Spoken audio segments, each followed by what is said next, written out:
ओम श्री साई राम। पत्रीग्राम समुद्भूतम द्वारिका माई वासनम भक्ताभीष्टम प्रदम देवम साईनाथम नमाम्यहम। भगवान श्री सत्य साई बाबा द्वारा अपने पूर्व शरीर शिरडी के साई बाबा से संबंधित कुछ अज्ञात कथानकों का प्रकटन, हिंदू मुस्लिम विवाद और शिरडी के साई बाबा द्वारा निराकरण के संदर्भ में भगवान श्री सत्य साई बाबा द्वारा प्रदत्त दिव्य रहस्योद्घाटन प्रस्तोता के धुन में। अनेक प्रकार के विवाद उत्पन्न हुए जब लोग निश्चित नहीं कर पाए कि वे एक ब्राह्मण हैं, एक हिंदू हैं या एक मुसलमान हैं। एक क्षण बाबा कह देते थे कि अल्लाह मालिक, तथा दूसरे समय वे चिल्ला पड़ते थे राम मालिक, कृष्ण मालिक, दत्तात्रेय मालिक। इससे बाबा के धर्म के विषय में ग्रामवासियों में संदेह उत्पन्न हो गया था। जब उन्होंने कहा अल्लाह मालिक, तो मुस्लिम अधिक संख्या में मस्जिद में एकत्र होने लगे थे।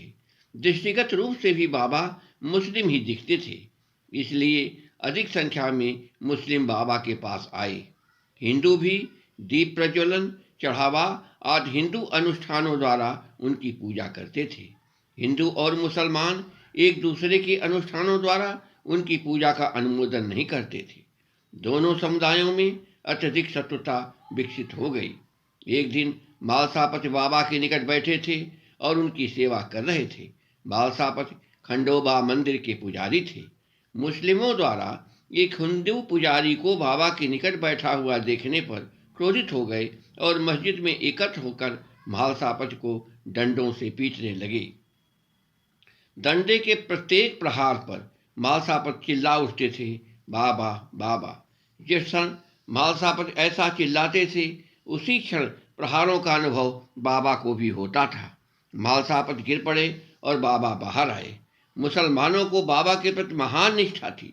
बाबा ने बाहर आकर गर्जन किया, अरे शैतानों, एक ओर तुम लोग मुझसे प्रार्थना करते हो और दूसरी ओर तुम लोग मुझे पीटते हो तथा यंत्रणा देते हो। क्या यही तुम्हारी भक्ति है?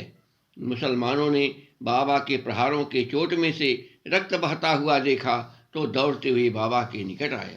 बाबा, ये किसने किया? किसने आपको पीटा? बाबा ने उनको दिखाते हुए कहा, क्या तुम लोग नहीं थे जिन्होंने हमें पीटा? मुसलमानों ने उत्तर दिया, हम लोग कभी भी आपके निकट नहीं आए। हम लोगों ने मालसापति को पीटा था। बाबा ने कहा, तुम्हारे विचार से मालसापति कौन है? उनके अंदर मैं हूँ। उसने स्वयं को मुझ में समर्पित कर दिया था, अतः उसके कष्ट मेरे हैं। यह सुनने पर मुसलमान बाबा के चरणों में गिरकर क्षमा मांगने लगे। तत्पश्चात बाबा ने हिंदुओं और मुसलमानों को एकत्रित किया तथा उनसे कहा, तुम एक ही माता की संतान हो।